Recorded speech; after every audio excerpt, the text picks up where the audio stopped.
साधु संतों ने बहुत प्रयास किए हैं और हिंदू धर्म में साधु संतों का बहुत महत्व है, लेकिन उन सब में सबसे बड़े संत जो 22 भाषाओं में बोलते हैं, जिन्होंने 80 ग्रंथ लिखे हैं। आज 240 पूरे कर दिए। आज ही 240 ग्रंथों के जो रचयिता हैं और शिक्षक हैं, मार्गदर्शक हैं। हमारे साथ जगत गुरु रामभद्राचार्य जी जुड़ रहे हैं। रामभद्राचार्य जी, 500 साल का वनवास पूरा हो रहा है, राम जी घर लौट रहे हैं। आपने शपथ ली थी कि आप अयोध्या नहीं आएंगे जब तक राम मंदिर नहीं बनेगा। आपने बहुत संघर्ष किया है, जेल भी गए। आज आपके मन में क्या भाव है? जो राम जी के वनवास से लौटने पर अयोध्या वासियों के मन में हुआ था, वही आज मेरे मन में चल रहा है। क्योंकि आज ही हमारे रामलला जी गर्भगृह में प्रवेश कर गए। सब लोग पहले ताली बजा लीजिए। बिल्कुल।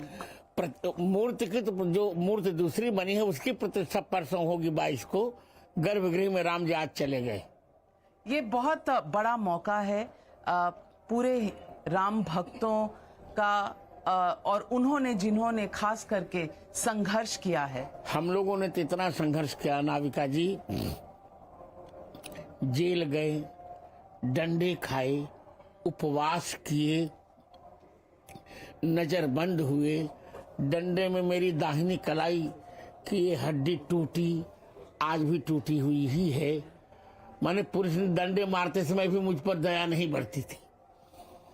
और यहां तक आपको सुनकर आश्चर्य लगेगा कि जब नरसिम्हा राव प्रधानमंत्री थे, मेरी कथा हो रही थी 95 में दिल्ली, तो उनको लगा था कि जगत गुरु जी पंडाल में रहते होंगे रात में, तो पूरे पंडाल में आग लगा दी। मेरा चांदी का सिंहासन तक जल गया।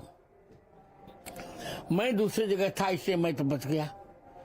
जहां मारने तक का प्रयास किया गया हो, सारी यातनाएं दी गई, निरर्थक मेरे पर आरोप लगाए गए, सारे आरोप भगवान ने समाप्त करवा दिए। और मैंने गवाही दी, शास्त्रीय गवाही दी, और शास्त्रीय गवाही में जज इतना मुस्लिम जज इतना प्रसन्न हुआ, कुछ नहीं, sir you are divine power.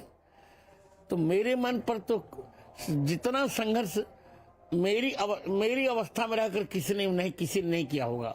देखने वाले संघर्ष किए, पर मेरी गांव में जाकर ईंटें पुजवाई, सब कुछ तो किया हमने।